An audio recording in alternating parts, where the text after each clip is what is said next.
we moved and we're in this very, very small back house. And I was thinking to speak about this a second because it's been a really humbling experience in terms of us realizing how little we really need. We threw away so much stuff, and when you have a small house, the kids are so happy. They're all in one room, and they're so much happier than they've ever been. And I asked them, "Do you miss the old house?" And they say, "No, I never want to go back there," because they are having the time of their life. That all four of them are camping in the same room. So sometimes simple is beautiful, and we think in life of all these different ways of thinking in our own vision of how life can be better, how life can be more improved. Like we have our own visions of, let's say if you were to imagine your kids, you'll probably imagine them in a blessed way as, each one gets their own room. They all have their own stuff. They have something for each one of them. If they need an electric bike, they'll each have one, separate one for each. And what you learn and what we've learned is simple is beautiful. Like so much of what we think we need to get, we need to have, we need to add, we need to put, we need to get happier with, it's all irrelevant. And just like that, what's been so valuable to you is worthless because you don't even live there anymore. So like I could drive past our address on Roxbury Drive where you all used to go, and that's it. It's gone, past. All what I did there is past. So whatever I did and whatever I left is what remains, the good things. But the building itself, the walls, the things that you get heated up about, the arguments, all of that just goes. Think about that for a while. Like how much of what you're living in is really that important, and how much time do we spend on it? It's all stuff, and stuff goes. Ketzel over, it says, like a shadow that just passes. And eventually you just move on and you're not with it anymore. So it's been an amazing and humbling and a beautiful experience. Obviously, it's an amazing thing that we managed to move into our own house. But in general, it's an amazing experience. So it kind of translates into what I want to speak about today. I want to speak about leaving a legacy in this world. And this Torah portion is called Acharei Mot Kedoshim. After the death of the two sons of Aaron, we get taught a whole bunch of laws in terms of Yom Kippur, mitzvot, really, really interesting stuff. The requirement to not be like the 7 nations of Israel that were there prior, that stole the land prior to us going in there. And an interesting point that the Torah promises, V'lo taki haaretz etchem, that if we do the right things, the land won't sick us out, puke us out. Taki means to sick out. The land won't sick you out. And that's a very strange thing. And then we have the mitzvot of Kedoshim, being holy, and many mitzvot. Very, very interesting. The famous mitzvah of V'ahavta l'reacha kamocha, love your friend like yourself. We're going to get all into that as well. All today, here, in our new home. And I'm really excited to have you all here. So, leaving a legacy. Anyone here? Interesting how the words, by the way, Acharei Mot Kedoshim, after the death, is the first. This is a statement that many people use. After the death of somebody, then it's Kedoshim. Then we see the holiness of that person. Once the person's gone, we see, it's very easy to remember somebody as good, but not always so easy to live with somebody and recognize that they're good. It's like you don't know what you've got until it's gone. That's Acharei Mot Kedoshim. After the death, then Kedoshim, then you recognize the holiness of the person. It's a saying that people use when they read these two parashiot together. They say, Acharei Mot Kedoshim. After the death, after the tzaddik leaves, after the good leaves, then you realize what you're missing. But when you have it, you focus on all the problems and you forget all the good that you have. So leaving a legacy, the Torah says, in Judaism, we have this idea called leaving a Yad Vashem. There's the Holocaust Museum in Israel. They're building a new one now. Do you know the Museum of Tolerance in LA is being built in Jerusalem? Massive center, bigger than Yad Vashem itself. Very interesting what's going to be with this building. But for many years, they've been working on it. But the Yad Vashem building, which is a memory of the Holocaust. Yad Vashem. Anyone translate that for me? Yad? Hand, instead of saying hand of God, it's hand and God. Well, actually, no. Vashem doesn't have to be and God. name. Name. Oh my gosh, I can't believe I blundered. Hashem. Come on, Omri. He's right, though. God means Hashem. But in this context, Yad Vashem is a verse from Isaiah. And very interesting statement. And I'm going to explain to you why Yad Vashem is called Yad Vashem, a hand and a name. Which is why they gave it that name. And it's a very important motto to have for your life. Meaning, this name is something that you should all carry with you. Am I leaving a Yad Vashem, a hand and a name? So, this is the statement in Isaiah. So, it says that Isaiah is talking about, Mashiach and the future and the salvation, the Jewish idea of utopia. So, Hashem says, keep the mitzvot, do tzedakah, do charity, because the salvation is close to come. Happy is a person that always focuses on doing good and keeps Shabbat and guards his hand from doing bad. And then it says something very interesting.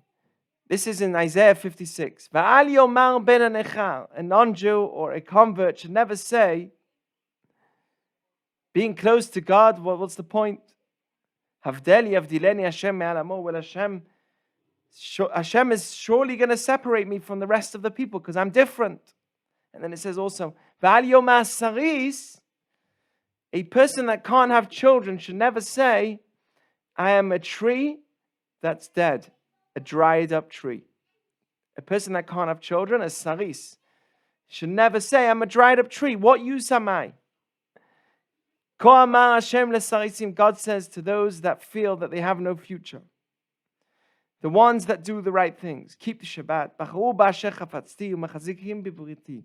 the ones that choose that which I want, they choose good, and they hold on to my covenant. Hashem says, I will give them in my house and on my walls a Yad Vashem, a hand and a name. They will have on my house and on my walls a Yad Vashem, a hand and a name. Tov mi banim ubanot. Having a hand and a name is greater than having children, because having a hand and a name is a Shem Olam. It's a name that lasts forever. Eten lo asher lo yikaret. This is something which will never be cut off. And this is the statement that is always given to anybody that may think that there's no hope in me. What hope is there with me? I'm like a saris. I'm like someone who can't have children. I don't have a future in this world. Someone who, let's say, hits the age of 60, 70, didn't have a family, and looks back and says, what's the point of my life?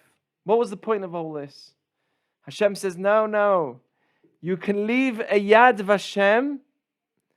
You can leave a hand and a name, which is greater than having children. And what is that? A legacy. A hand and a name. A hand represents the impact, and a name represents the essence of who you are, what you represent. When you say a name of somebody, you remember them, and you're influenced by their name. If I want to talk about evil, I'll mention Hitler. If I want to talk about righteousness, the word Hitler represents evil. Can you imagine leaving such a name in this world? So every single person has the ability to leave a Yad Vashem, and it should be our model, it should be our goal, is to not only live through this world, but leave a Yad Vashem, leave a legacy where I have a hand and a name in this world, where I've made a big difference. Even if I think I have no future. And this is really the idea here of Judaism in general, is that from a Jewish perspective, we don't realize the power of the human being, but we have a huge impact on our surrounding. This is the words of Mesilat Yesharim, the Path of the Just, written by the Ramchal, Rav Moshe Chaim Luzzatto, who I mentioned many times. He says like this, right in his first chapter. This, many people won't agree, but listen to the words. He says, if you dig deeply and contemplate deeply, you'll realize that the world was created for man to use.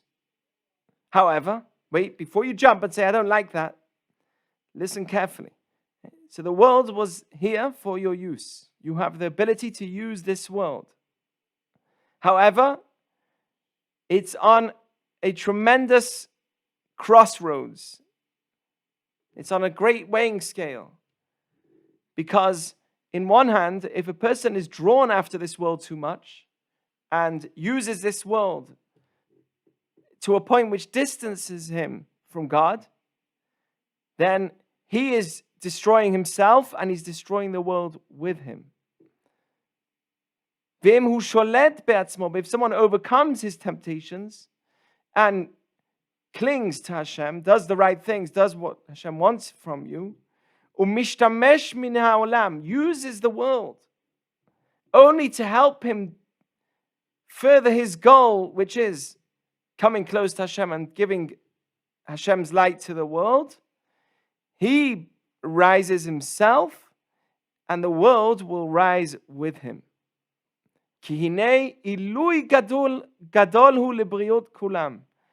A person is a tremendous elevation to the entire world, to all of creatures.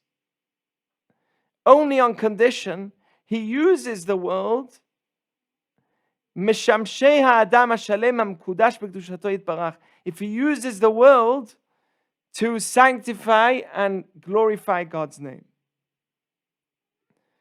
Now, I know that many people will say, well, that's very objective, that's very subjective, but when you study and you contemplate the words and the ideas of what we need to be doing, and we'll be speaking about that, of what the commandments are, then you realize that if I just use the world, right, let me give you an example.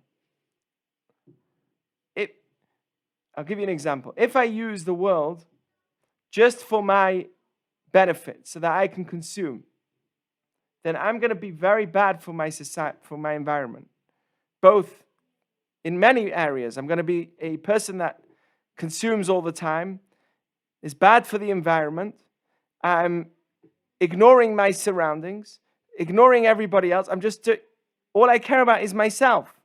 But if my goal is not just myself, but to use the things I have for elevating God's name, then part of that is loving my friends, loving my neighbors, giving charity. Part of that is all the mitzvot that Hashem commands me to do. So I'm actually going to elevate the world as well. But he says like this. He says, very interesting. This is what it says when it says that God, when he created the world with a tremendous light which he hid. It's called Or Haganuz, the hidden light. When God created this world, it was created with tremendous energy, and then it's called Tzimtzum. Hashem narrowed down that energy so that it's something that we can live in, which is today. When you create something, you need a tremendous energy to create it, and then you need gevura, restriction, to not allow that energy to expand too much. It's like the world, right? It's expanding. So at the beginning, it was expanding very quickly, and then at some point, it stopped expanding. There was like this restriction of it expanding. So the same is with light. We understand that at the beginning, there was tremendous amount of light, which was then put away. What does this mean? Light doesn't necessarily mean light in terms of a fire, but light is a certain type of energy. And this energy was so powerful that this is a Jewish tradition, this is what it teaches us, that the energy was so powerful that it could be used for very bad things, or it could be used for very good things. So what God did is he hid this energy, and he said that this energy can only be achieved through the righteous people. So through righteousness can this energy of light be achieved. It's called Or HaGanuz, the hidden light. And when God did hide the light, he was happy. Why? Because it teaches me that in this world we have the power to use the world for good or bad, and if we do the right things, we can elevate the entire world. If we do the bad things, we can... The mood, listen to this idea. The mood of animals around you are affected by the way that we act as humans. If humans act in a certain way, the animals will act in that way too. That's Judaism. Judaism believes that the birds that you see in America, they react to the way that the humans in America react. They get influenced by our culture, by our society, by the way that we act. Everything, the way that trees grow, the way that everything grows, is influenced by how we as human beings act. And that's what he's saying here. The same is we learned by Jacob. When Jacob went to sleep, right? It says that he went to sleep in this place, and eventually he finds out he had a dream, Jacob's famous dream with the ladder. So he puts the stones around his head, and it says, the Talmud says in Chulin, Rabbi Yitzchak says that all the stones gathered together to one place, and they said, Alai yaniach tzadik rosho, the righteous person should put his head on me. Each stone was arguing, I want the righteous person to put his head on me. What's going on here? Because even though we don't see, right, even according to Kabbalistic teachings, every single physical item has an energy behind it, has an influence behind it. Every single thing that we see in this world has a spiritual energy behind it. And when Jacob was lying on the stones, all the stones wanted to have him sleep on him, because that's an elevation for the stones. A very interesting teaching. But Judaism here is teaching me, the Talmud in Chulin, it's a Talmud in Chulin, it's teaching me that as a human being, when I'm special, even stones want to use me. Then my chair that I sit on is special. Right? You ever heard of a righteous person, and you say, you go on eBay, and it's like, hey, this is a shirt that was worn by so-and-so, right? So it's interesting. We do that with famous athletes today. But according to Jewish teaching, it's not about the famous athlete. It's about the energy that's given onto this thing. According to us, I don't want a t-shirt from a basketball player, but I would definitely want the cup that the Chafetz Chaim used for Kiddush. That would be to me something really fascinating. Because according to us, what we do in this world is affected, even the physical things are affected by them. And it gives you a tremendous energy. This is a very important idea. This is what it says. This is a very interesting midrash. I've mentioned this midrash many times. God takes Adam out of his zone in the world and shows him the entire world. And he says, this is a midrash in Kohelet. When God created Adam, he took him and showed him around every tree in the Garden of Eden. And he says to him, look at my creations, how pleasant they are and how praiseworthy they are.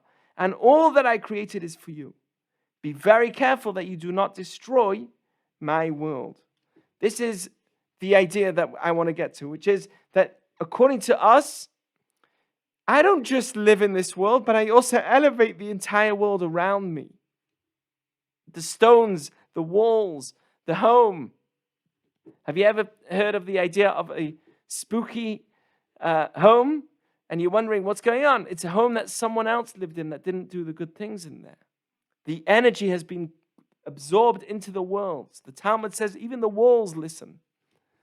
There's energies that are given off from us onto walls, onto physical things that are around us. One of the ways that this is really shown is something called Chanukat Habayit. Have you ever heard of this? Chanukat Habayit is where somebody moves into a new house, and in order to elevate the new home, we do a Chanukat Habayit. We get a minyan, and we start learning some Torah in the house. There's actually a book. You read different parts of the Torah. You read Mishnah. You read Zohar. All different books from the Torah. And everyone gets together, and you make brachot. You get as many fruits, different foods as possible on the table. Everyone sits around, and you elevate the walls of the house because you want the energy to be good. Then you put the mezuzah. You know, when you move into a new house, you have up to 30 days till you put the mezuzah. You don't have to put it straight away. You have up to 30 days. But what's beautiful is Chanukat Habayit, which means dedicating the home. Dedicating the home means that I'm elevating the walls. I'm bringing in a new energy into this place that I'm moving into. Very special thing to do. So this idea we see throughout this week's portion as well. Here's a very interesting idea that the Torah promises me that when you go into the land of Israel, you're going to get this beautiful land, but it's a sensitive land. Listen to these words. V'lo taki haaretz etchem, b'tamechem ba. Hashem says, be very careful. Don't follow those ways of immorality. Molech, they used to sacrifice their children for gods. That's how far it went. Started with sexual immorality and eventually it led to a point where people came to be molech, which means to sacrifice their own kids for their gods. Mind-blowing. Makes no sense to us, but look how far humans can go. So the Torah says, be very careful, because the land of Israel is different than any other land. It can spit you out. When you have immoral relationships, sexual immorality is one of them, it's going to throw you out. Keep my mitzvot, keep my guardings, keep my asitem, do them. It says the chokim, things you don't understand, mishpatim are the laws, and doing them is doing the mitzvot. There's things you don't understand, things you do understand. Learn about them, do them. Don't let the land of Israel throw you out, which I am bringing you there to live in. And what does Rashi say? He said it's like the son of a king. The son of a king, shechilu davar mous, that he got fed something which is disgusting. They fed him terrible food, and it doesn't stay in his stomach. What happens to it? Mekio, you spit it out. You can't handle it. Your body can't take it. It says so to Eretz Yisrael. Eina mekayemet ovrei avera. It can't last with a nation that is completely doing evil, doing wrong. And that's why in Hebrew, the word to sick, interesting, is to empty oneself. Because the land, if it's feeling empty, it will empty itself out. Merikat tzma mehem. It empties itself out from the people. And that's very strange, because you might say to me, how can a land be sensitive to what I do in it? I understand an animal, a human being, right? Now, there's, let's say, meat, for instance. You can give spoiled meat to a dog and nothing will happen to it, true? Some dogs. You've spoiled meat to a dog and it wouldn't do much to the dog, but to a human being, we're sensitive. So every animal has different sensitivities. I know that some animals can't have chocolate, right? Dogs, I think, it's very bad for them to have chocolate. Every single animal human being has certain sensitivities. I understand that humans have sensitivity to foods that they put in their body, but a land, that doesn't necessarily make sense. What Judaism is teaching me here is that the land is influenced by us. Again, this idea that what we do in this world has a huge impact on the surroundings of this world. Some lands are more sensitive than others. The land of Israel is more sensitive than any other land. And the Torah promises that it will spit you out. Very interesting idea, but we can see that with humans, there's different types of sensitivities. Some people are more sensitive than others. Some animals are more sensitive than humans. Humans are more sensitive than animals in some ways. There are sensitivities in our bodies. And the Torah is teaching me that even a land can be sensitive to our actions. There's one very interesting idea, though, which is promised to us, and this is Jewish history, by the way. This is not anymore a prophecy. This is a reality. The land threw us out. And it's a warning for the future too. But the land did, in Israel, throw us out. Twice. And when the Torah tells me that we will be thrown out of Israel, do you know what it says? Ve'etchem az ezareh bagoyim. Hashem says, I would make you astray in the nations. You would leave Israel. The land will empty you out, but the land will be desolate. That's one of the promises. And Nachmanides and many others, the Zohar also says, Nachmanides says that that's not really a curse. When the Jewish people don't act in the right way, the land will be desolate when the Jews get thrown out, sicked out from the land will be desolate. There's a promise in the Torah. Nachmanides says that's actually a blessing. To teach me that, yes, it's true that the land will throw you out, but it will always remember you. And it will always wait for you to come back. And no matter how long the Jews aren't there, no one will be able to make that land flourish. You know, Israel's in a place which is right in the middle of three big continents. It's like you've got Asia, Africa, Europe, everywhere, right in the middle. It's the best land for anyone to want to live in. For any kind of world superpower, any army. It's the best place to be. But for some reason, the Torah promises me that no matter how long the Jews are thrown out, 2,000 years, as long as the Jews are out of there, the land will be desolate. And you know what? That promise was true. And according to Jewish teaching, it's a blessing. The Zohar says that the generation that sees the land revive itself, that this curse, or this blessing of shomemah, of desolate, comes back to life. The generation that sees the land of Israel coming back to life will be the generation of Mashiach. It's the generation that will see Mashiach. Listen to these words of Mark Twain in 1867. He came to the land of Israel. He was a biblical man. He comes, he says... This is my favorite quote. Oh, so this is not a quote that you would know.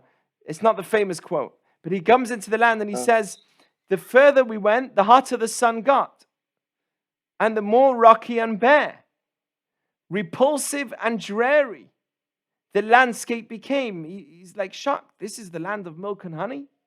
He wrote a diary for his mum of the land of Israel. It was an amazing thing for him to go and see all the Bible that he was studying. Eventually he wants to go and see what's this land that they're all talking about. There was hardly a tree or a shrub anywhere. Even the olive and the cactus, those fast friends of a worthless soil. Olives grow anywhere. Cactus can grow easily in dry lands. Even the cactus, fast friends of a worthless soil, had almost deserted the country. He couldn't even find a cactus. Palestine is desolate and unlovely. Joseph, is this still your favorite quote?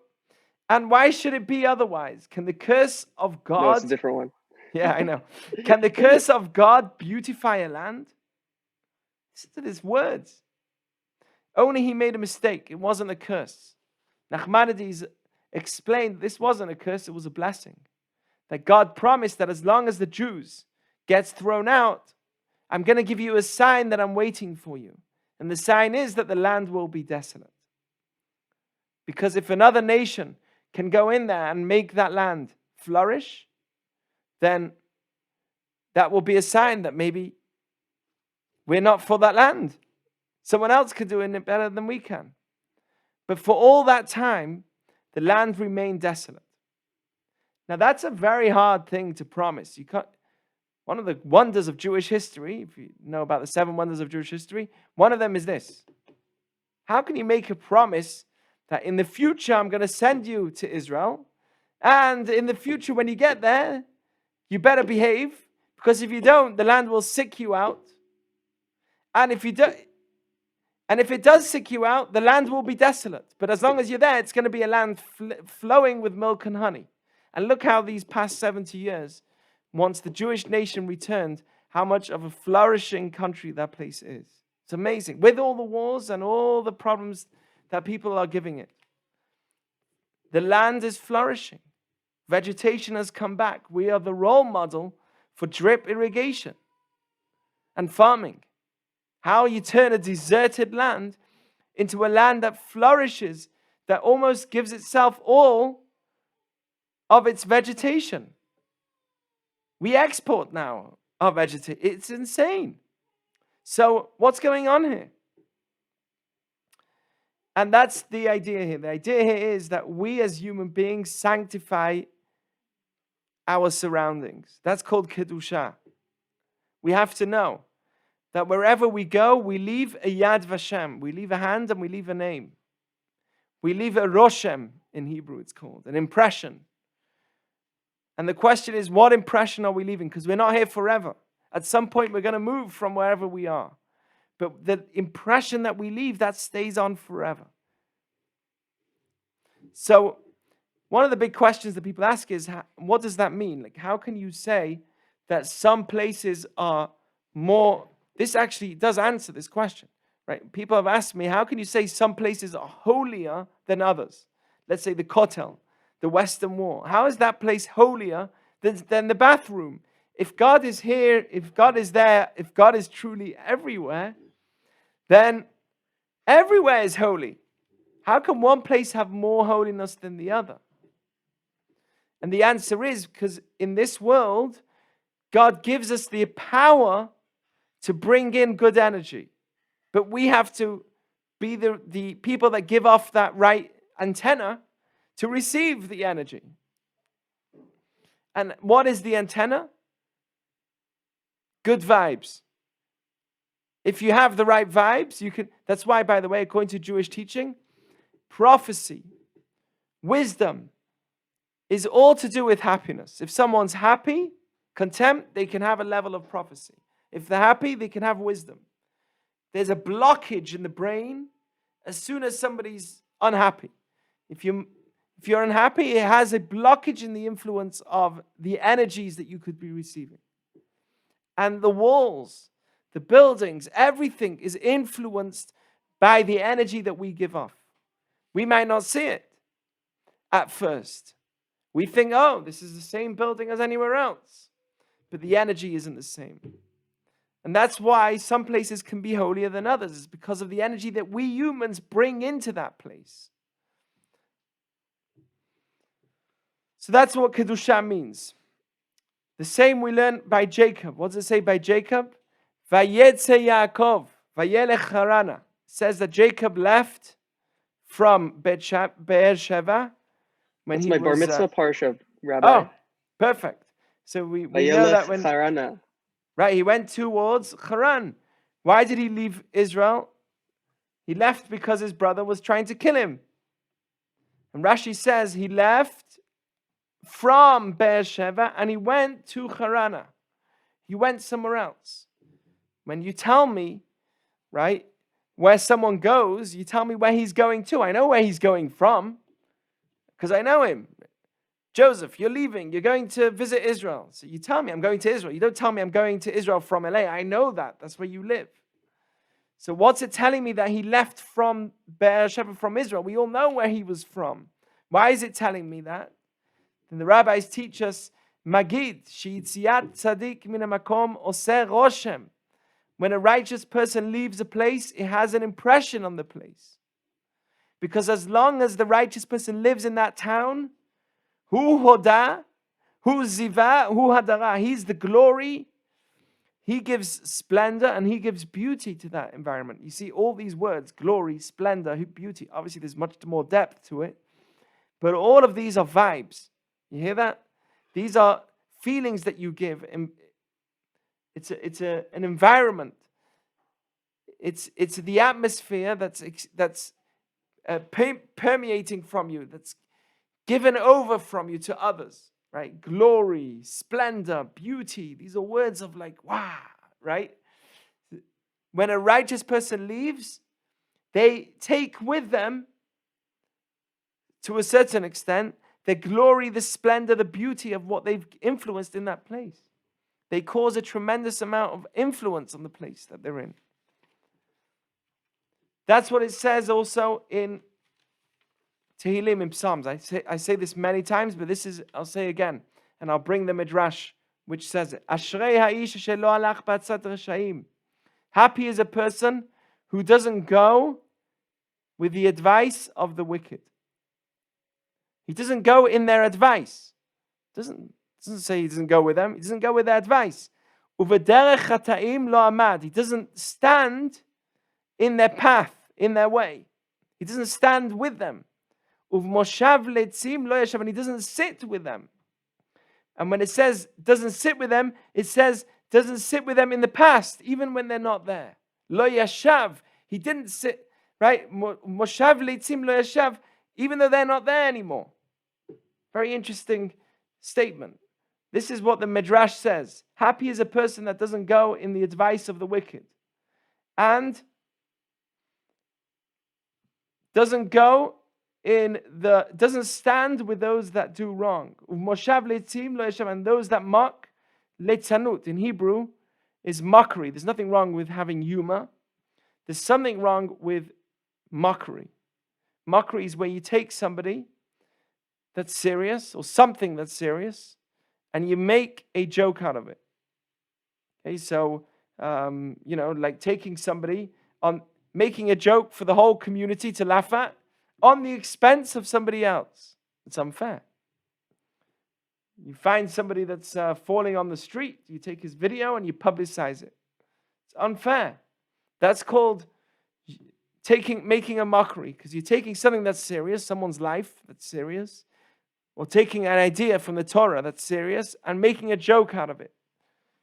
There's nothing wrong with humor, but there is something wrong with humor on the expense of the other. So it says you don't sit in the place that they sat. So Rabbi Shimon ben Pazi, the Midrash says, it's also brought down in the Talmud in Avodah Zarah. He says, I don't get it. You don't go with them, you don't sit with them, you don't stand with them. What's the repetition for? If you don't sit with them, if you don't go with them, so where are you standing? If you don't stand with them, then where are you sitting? So the Torah is teaching me, if you go, you're going to stand. If you stand, you're going to sit. And if you sit, eventually you're going to be like them. So a wise person starts off and doesn't even go with them. I'm just going with them. I'm not like them. I'm just hanging out. The wise person says, I don't even want to stand near them. I don't want to stand in the place that they were because I want good energy. But they're not even around. Yeah, but Jewish teaching understands that a place that bad was happening, even if it's not happening anymore, it has an influence on the place. Unless we change the environment. We could change the environment by bringing many people, changing the vibes, right? Listening to, for example, a computer, a TV.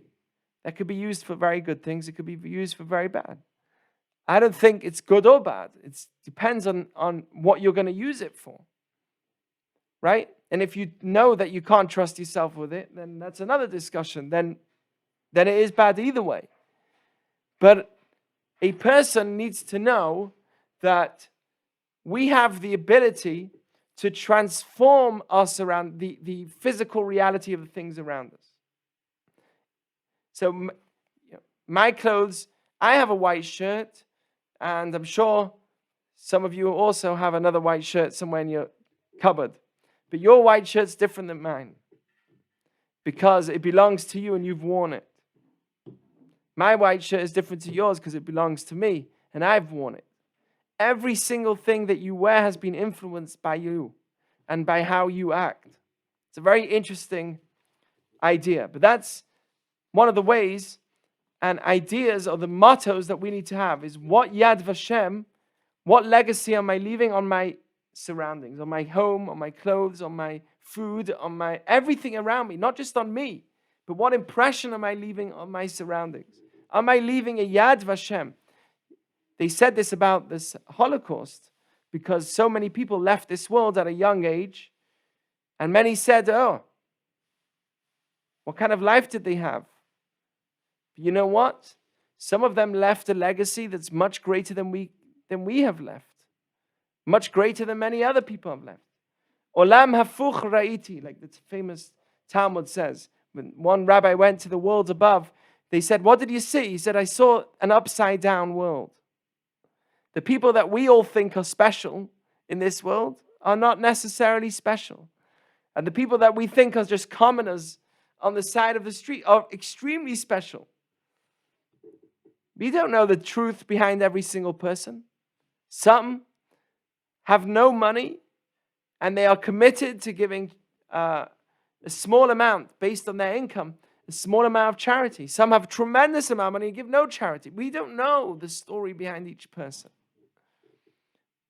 And when a person leaves this world and we see the truth, according to Jewish teaching, we're going to be surprised to see Olam Hafuch Ra'iti, a upside down world. So here is the idea. We all have the ability to leave a legacy in this world. And sometimes we think, oh, I've lived for 100 years. Some people live for 20 years and do tremendous things in those 20 years.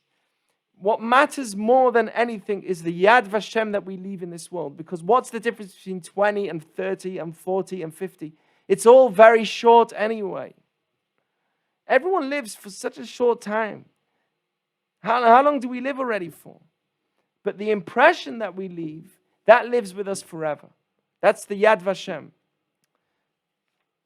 How do we leave a Yad Vashem? How do we leave a good impression?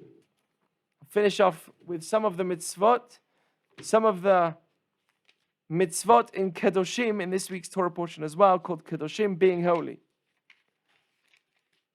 Kedoshim tiyu, ki kadosh ani Hashem Elokechem. Be holy because I am holy. In what area should we be holy? It says two things. Rashi says, Kadesh atzmecha b'mutar lecha. Sorry, that's Nachmanides. Rashi says, being holy means in the regards of immoral relationships, illicit relationships. Being faithful is something which is very important to Judaism. Being in the right relationships in the area of sexuality is what destroys almost every society. It's when there's no values in terms of sexuality is what eventually falls or brings to the downfall of that society. History has proven that very much so. So, Kedoshim tiyu, be holy. Rashi says, what does it mean to be holy? In the regard of arayot, how I speak about sexuality, how I think about it. That doesn't mean that one must not have pleasures in this world. That's not what I'm talking about. It's about utilizing it in the wrong fashion, using it in the wrong way. But Judaism is not anti-sexual at all. But it's channeling it in the right way so that both you can enjoy this world and you can do it in the right way as well.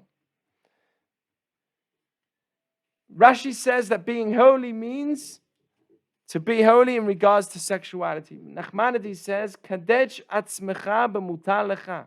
You know what leaving a legacy means? Being holy. How do you be holy? Make yourself holy with that which you're allowed to do. You're allowed to eat. You're allowed to sleep. You're allowed to run. You're allowed to walk. You're allowed to work out. You're allowed to talk. There's many things that you're allowed to do.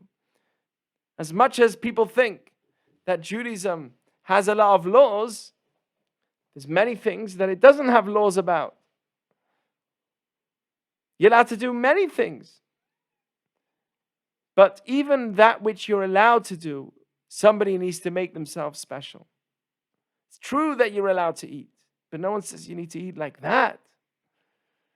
Right? That's called holiness. Holiness means that you choose to make yourself holy in areas that you can make yourself holy in. That you put boundaries. You make yourself in the middle path, even in areas that you could, that you were allowed to be in. That there's no boundaries in, but make yourself the right boundaries. That's what it means. Kadesh atzmecha b'mutar lecha. Make yourself holy in areas that you're allowed to be.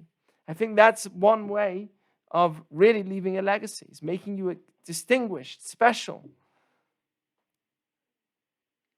The Torah then goes on and tells me a list of many mitzvot, very interesting mitzvot. Honoring your parents, keeping Shabbat, not serving other gods. And it doesn't just mean bowing down to an idol. It's not what it means. But being obsessive with something that doesn't have any purpose. Right? That's also serving another god. Al tifnu el elilim. There's three in terms of owning a land.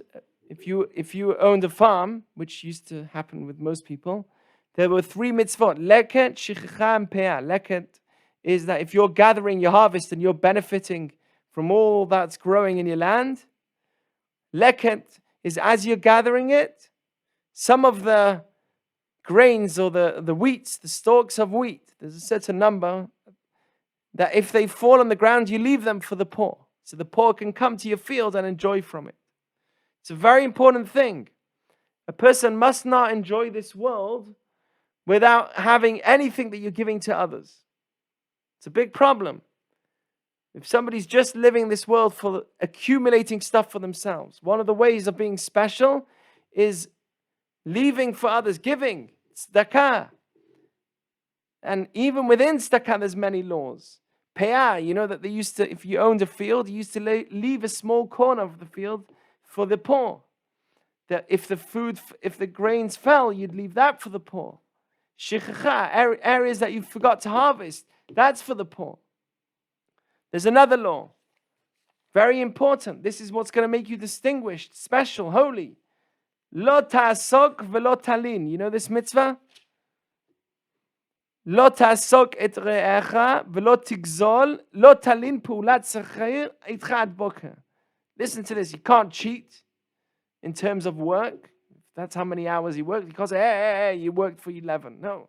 You can't steal. That's obvious. But you also can't hold on someone's wage. If their wage is day to day or hour to hour, you have to pay that next day. If their wage is month to month, you have to pay on the day. You're not allowed to hold on even overnight. That's according to Jewish law. Not even a night. If we have, sometimes we have help. We have a lady that comes and helps us with washing and many other things. And she gets paid by the hour. And we make a note, no matter what happens, if we don't have cash on us or money, she will go and get it. But she needs to get paid on that day. So there's a mitzvah to make sure. It's called lo talin. You can't leave overnight the money that needs to be paid for the worker that worked for you, even overnight. Ad boker, till the next morning. I'll pay you tomorrow morning. No, today. That's a requirement according to Judaism. So it's one of the mitzvot. You have to understand, the same way we have a mitzvah not to eat pig, and we have many mitzvot not to eat non-kosher, right? You have to eat kosher food. There's a mitzvah to not leave and to hold back the wage of somebody, even till the next morning. If their pay is now, their pay is now. Hocheach tochiach et amitecha. This is an interesting one. Leaving an impression is giving rebuke. It says in the Torah that you must rebuke your friend. How do you do that? It has to be done in the right way. What's the rule? You rebuke them on one condition. V'lo tisa alav chet, that you don't bear on him the mistake that he did. If somebody makes a mistake, you could tell them off, but in a way that's respectful to them. Not, hey, what did you do? Why did he do that? It says, rebuke your friend, but don't make it that it's too heavy on him. So that it's so heavy that he can't bear the mistake that he made. It has to be done, if somebody is going to rebuke, it has to be done in a respectful fashion. Also, we know that there's things that we don't rebuke for. Hanistarot laHashem Elokeinu, v'haniglot lanu levanenu. We only rebuke for things that are done in public. If something's done in private, between him and God, there's nothing to do with you. We don't rebuke for that. We're talking in general about rebuking someone in terms of when they've done it in public. But you don't embarrass them. You talk to them privately. But that is a very important aspect of leaving an impression. It's not always being the nice guy. Part of leaving an impression is bringing a certain element of gevurah into the room, giving an element of restriction. No, I really don't think that this is the right thing to do. I'd rather not talk about this. This really hurts my soul. I don't like this music. It really bothers me. There's nothing wrong with saying that. I'd rather listen to different types of music. It's just angry, cursing, right? This is just it's not good for my soul. I don't like seeing those, I personally don't like blood. It's just something actually I don't want to see. So that's called rebuking in a way that's lo tisa alav chet, which doesn't embarrass the person that's doing wrong, but that's actually a requirement. That leaves an impression. Somebody who just goes with the flow, doesn't show that you have a backbone. I think one of the most attractive things in a person is if they have a backbone to them, that they're able to say, I'm sorry, this doesn't work for me. If somebody's able to do that in a non-confrontational way, to me, that's something which is very attractive. It means that they have some values that they're strong with. They have an identity. Somebody who just, one day this friend says, let's do this, and you go, and then the next day, yeah, fine, and this, yeah, fine. So then they don't have an identity. What are the things you will do, and what's the things you won't do, no matter what happens? What will you fold on, and what would you say, yes, I'll do? Right? Because when you have an identity, then there's certain things you'll never give up on. Don't take revenge. Don't bear a grudge. We've spoken about that in the past many times. Love your friend like yourself. I am God. By the way, whenever it says I am God, it's referring to a time where no one's watching, like return a lost item. No one's watching. You're walking down the street, you see a lost item. You can easily say to yourself, no one's watching. Why should I bother myself with returning it? Let's just leave it on the street. Ani Hashem, I am God. I'm watching. Even though no one else is watching, I see. There's a lot of mitzvot, there's a lot of commandments that people may think, I don't need to keep this as long as no one's watching me. That's why many mitzvot says, Ani Hashem, I am God at the end of it. When it says love your friend like you love yourself, it says, Ani Hashem, I'm watching. I know how much you love yourself. Nachmanides actually asks, how can it be possible to love somebody as much as you love yourself? How is that possible? We have a natural instinct to love ourselves. We look after ourselves. We care for ourselves. If I'm not going to look after myself, who will? Hillel said. What does it mean to love your friend like you love yourself? How can you? This applies, by the way, in marriage to your spouse. The law of V'ahavta l'reacha kamocha was enough to require us to see the person I'm marrying before I marry her. You are required, according to Jewish law, to see. You can't have somebody in a messenger send the ring for you and marry you off in another country if you never saw that person. You have to first see the person. Why? The Torah says, because you must love them like the laws of Judaism are influenced by the law of you must love your friend like yourself. How can you love somebody like yourself? Nachmanides says you can't. It's not possible. You know what he says? You're reading the words wrong. The mitzvah is ve'ahavta la'reacha. Lamed before your friend means love for your friend as you love for yourself. What does that mean? Whatever you will do for yourself, do for your friend. That's possible. At least want for your friend what you would want on yourself. That's something which is doable. Not necessarily to feel the same instinctual love that you have on yourself for someone, but want whatever you wish for yourself, want it on someone else. So if you're packing to go to a new house, this is one thing that we were saying as we were packing. We're saying, I wish that everybody who is packing for their home too one day.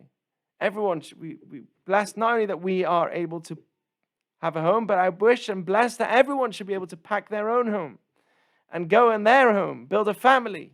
It's something which we wish on everyone. So, v'ahavta l'reacha kamocha doesn't necessarily mean that you should have the instinct, but want what you have on yourself, want it for others. That's a better way of understanding. Nachmanides is understanding. There's another explanation where it says, kamocha, like yourself. What does it mean, love yourself? You love your friend like yourself? You love yourself not because of something. Why do you love yourself? Because you ask yourself, do you like yourself? Yeah, I do. Why? I don't know. Because you have nice clothes? No. I like myself irrelevant of my clothes. Do you like yourself because of your looks? I don't know. I think so. Why? But why do you love yourself? There's no real reason. I just do. So the Altav Slobodka says that's the commandment here. Train yourself to love others like yourself, not because of their money, not because of what they can give you, not because of what they can feed you, not because of their car, their money, their looks, their friendship, no, kamocha, like you love yourself. You love yourself irrelevant of what you have. You love yourself without any conditions. Try and bring on yourself the love that you have for others without any conditions. There's a famous, I think it's with Rabbi Aryeh Levine, famous story with a big rabbi that was in Israel for many, many years ago. And some gang group came in. They didn't like what the rabbi was teaching. They came in and they wanted to beat him up. In those days, there wasn't many people around, and you can easily walk into the rabbi's house, small little apartment. They walk in, a whole gang, a whole group of people came running in with sticks. They wanted to beat up the rabbi. They walk in, they see the rabbi smiling, and within a few minutes, they calm down. How come? They come up to the rabbi and they said, what happened? How did you do that? You didn't even say a word. What did you do? He said, as they came in, I thought to myself, I really love these people. I really love these people. They are good souls. I thought to myself how much I love them, and they felt it. How come? This is what it says this is what Shlomo HaMelech, Solomon the king says.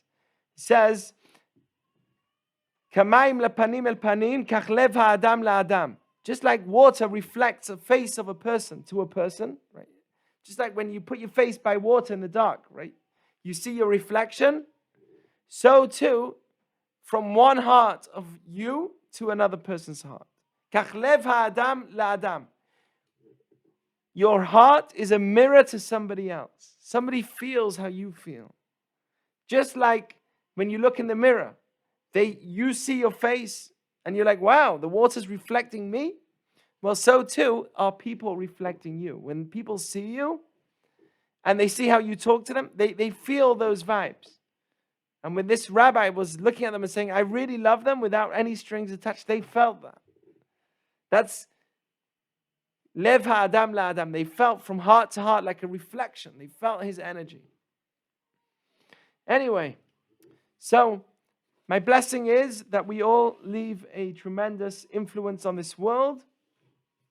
And as much as we can, leaving a Yad Vashem. If I walk around with a thought in my mind that I want to leave a Yad Vashem in this world, if everyone thought like this, that this world is in my hands to either destroy or create, I have the power and the responsibility to make this world a better place.